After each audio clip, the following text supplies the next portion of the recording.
Welcome to Savepoint, a show where we talk about video game news and topics as suggested by you in them YouTube comments down below and on Twitter using the hashtag Savepoint. My name is Ryan Shepard. I'm Nick Rubio. And I'm Martha. A new person! Mystery person. Okay, alright, so... Lead us off, Martha. Yeah, read us the topic. Let's go. Let's just jump right in. Flagship. Dive in like it's a 3-foot pool. Alright. Ow. Whoa. Maybe like an 11-foot pool. Alright. Brotato. Says, why have developers forgotten about underlying narratives and the details of a story that make it engaging and personable? Alright, so that's a pretty heavy topic. Like, can I just look at it? Let me just look at this topic. Thanks for the deep question, right? bro. Yeah, for like, real. Way to start off on a light tone. Okay. Why have developers forgotten about underlying narratives and the details of a story that make it engaging and personable? Okay, so... I said that.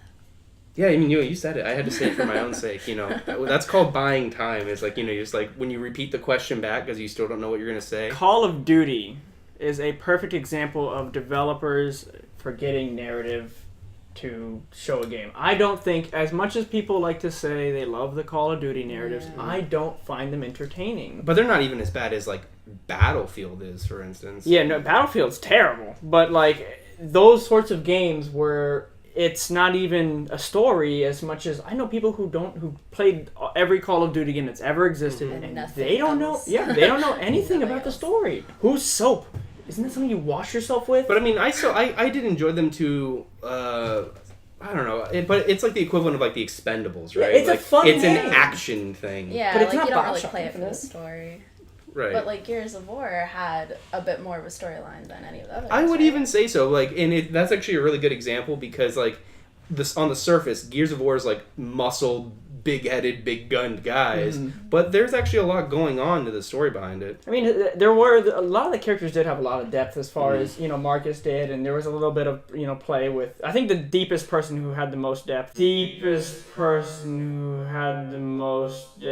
Was I want to say Diego, but that's not Dom? his name. Dom, yes. You racist. Oh God. Oh, that's terrible. But yeah, like the whole thing with like, he kind of becomes unraveled throughout the story because of, His wife. His wife, spoiler, she's not good. Yeah. But what I think is like, I think not only are there less good stories, I feel like the stories we do get in games are like very spoon-feedy. Like, you might get a decent story, but they tell you what the story is, and they also tell you how to feel about it. Like, okay, a lot of people would say that the Walking Dead games are pretty good for their stories, because that's like 80% of the game. Mm-hmm. But at the same time, like, they tell you how to feel about it. Like, when you upset a character, it says, they're sad. Like, Clementine is sad about that. Like, really? You have to literally tell us how to feel or what the characters are feeling.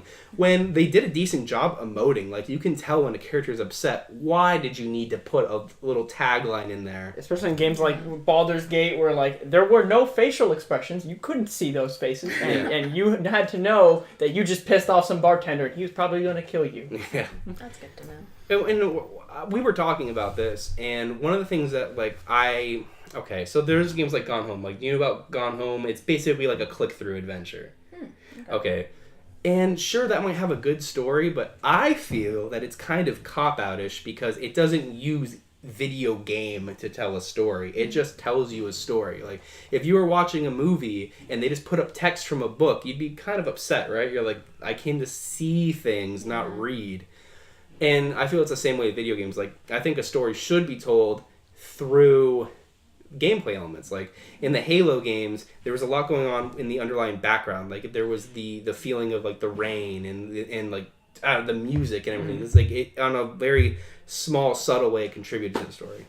And I see, like, I agree with you at some point, but I feel like in small doses it's good. Like, if it were a big theme where a lot of people were going out of their way to copy the same image, like the same thing that we said, Dear Esther did it perfectly. Yeah. Dear Esther was a great game. Myst was a great game. Like those games where you went through and you played and you didn't do much, you just walked around and you learned about the stuff that happened around you. Like those elements are very interesting, and it you can't really judge a game unless you know where the creator's coming from. If you knew the creator and he was like, yeah, no, I just really wanted to make a fucking a book and put it into a thing where people can play and charge them $14.99 for it because I can. You know what I mean? Like, and I feel like and especially in an area like Gone Home, there was a lot of care taken in the game. I mean, like, there's all those theories of saying how, you know, the person who made it put it in the same universe as BioShock and System Shock because of all the little visual cues in the game that you could see that would kind of attribute it to those two games.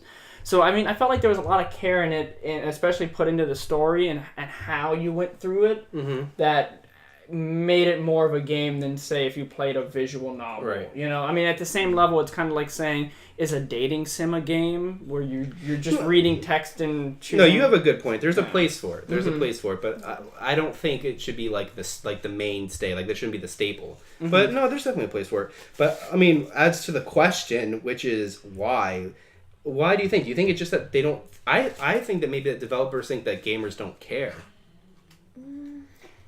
What was the? Do you remember what the Nintendo guy said? I think it was the CEO of Nintendo said something like gamers don't care about stories or something like that. I remember reading something like that. I don't remember his exact quote.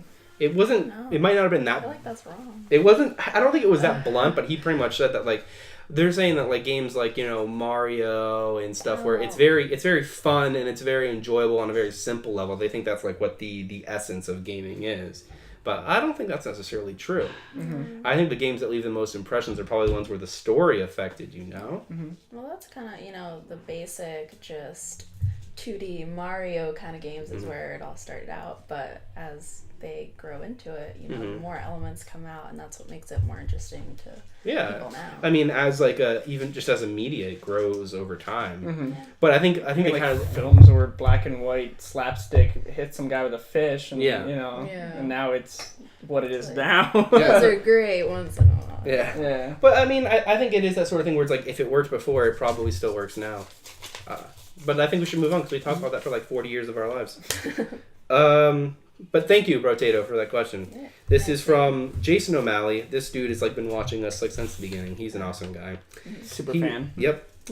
Why don't more games take place underwater? Those are always my favorite levels.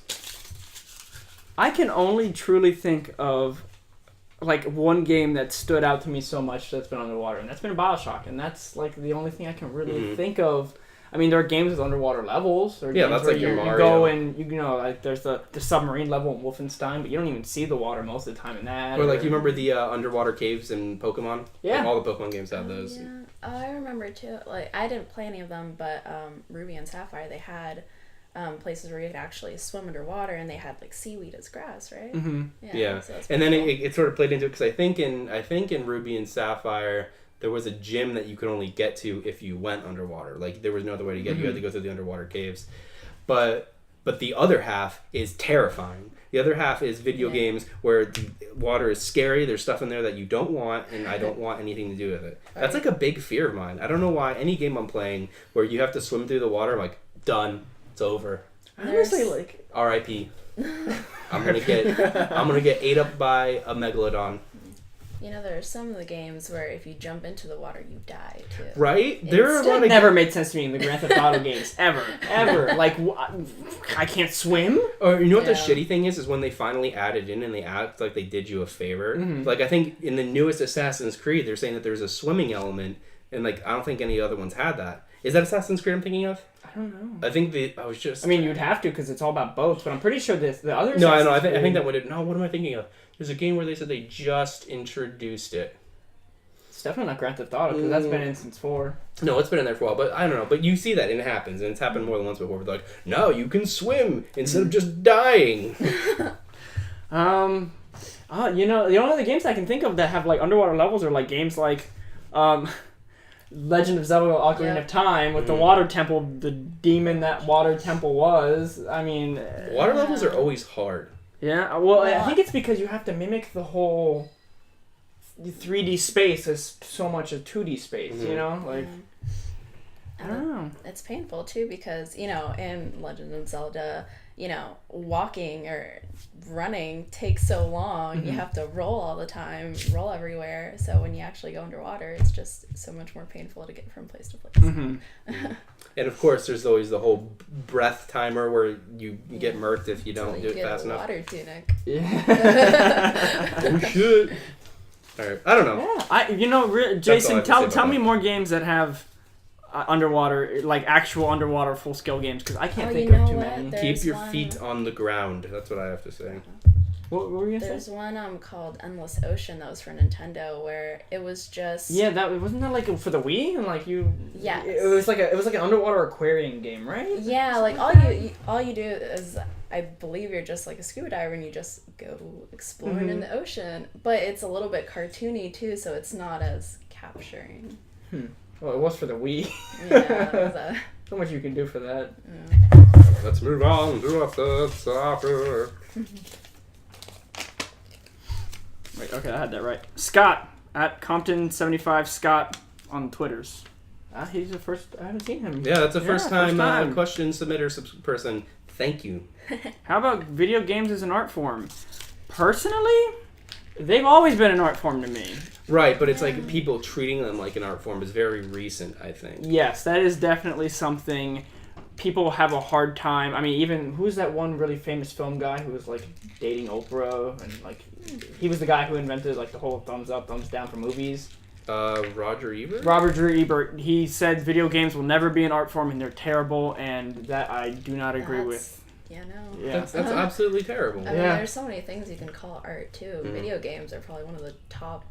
It's like multifaceted art. It's like you have a great story, you have great music, you have great art, you have great gameplay. I mean, like, you have all these facets to build, like, a beautiful picture of, like, what a game is. Right. And I think it even ties in with the first question, right? What's like when you have these, like, deep, very layered stories where the story is in every piece. It's in the sound design, it's in the art direction, it's in the actual, exposition of the story. It's all these people coming together to build something beautiful. How can you say that's not art? It's an interactive movie. Basically, but I mean, yes and no. Like I it is an interactive movie. But like I feel like that doesn't give it justice. Like I don't like saying that just because like there's so much to it, man. Well, yeah. Well, I mean, because you can the way I'm trying to explain it is, people call movies an art form. Acting, directing, all that. So you can't say the video game is not. Absolutely. Yeah. I mean, can you imagine all the people who like try to stick up for movies and how long it took them to get vindicated? I don't feel like games are gonna have to fight that long just because. I mean, look at BioShock Infinite. I mean, that alone, like look at The Last of Us. Yeah, you couldn't show that to somebody, have them play through it, and not have them like leave a lasting impression. Exactly. Because other than that, what is art? I mean, that is when I see a stunning painting, it leaves an impression on me. Right. And I walk away and I remember that. And I think that's really what art is. Is art is something that affects you on some level. Like it leaves some sort of impression or like affects you emotionally. And video games do that 100%. A lot of them do. Some of them don't. Some of them are like you said, the Expendables. Some are very surface value. Yes. Yeah. But I mean, movies are the same way. Like if you were to judge the course of movies by Friends with Benefits or Cloud. What was that with the Cloud movie? Remember with the Cameron Diaz and Jason Sudeikis? Oh, Sex Tape. Sex Tape. Oh, that new one. Jesus. Like, if you judged all of film by that, you'd have a pretty sad idea of what film can be. But I think it's getting better. Comic books are still fighting that fight, and they have been for a very long time. But you have more recognition. Like if you look at Watchmen, if you look at Mouse, if you look at Why the Last Man. I mean, even them getting movies and stuff is definitely doing justice for them as an art form. Because people take it seriously. They're like, wow, these stories are actually really good. Yeah, they're better in the comics. I don't know. But, I don't know. Do you have anything else to add? No, that was pretty much it for me. I think I'm good. So we should ask a question. Okay, so question this. What is a video game you think that had very strong story elements? And do you think video games are an art form? And don't forget to leave us topics, so we have something to talk about next time. And like the video, subscribe to the channel, all that great stuff. Any last thoughts, people? It's right. Isn't it right here or is it on the other side? What is it? Right. It's on the other side. Dude, Right. I don't even play around Crotch because or what I've learned in the past is when you do that, YouTube will flip its UI. Yeah. Like, you ever watch old YouTube videos where they're like, oh yeah, click our description, and they're pointing to the side because it used to be a side box. Give us stars. Yeah. Oh God, stars. Oh yeah. I forgot about Catch you next time, stars. guys. Bye.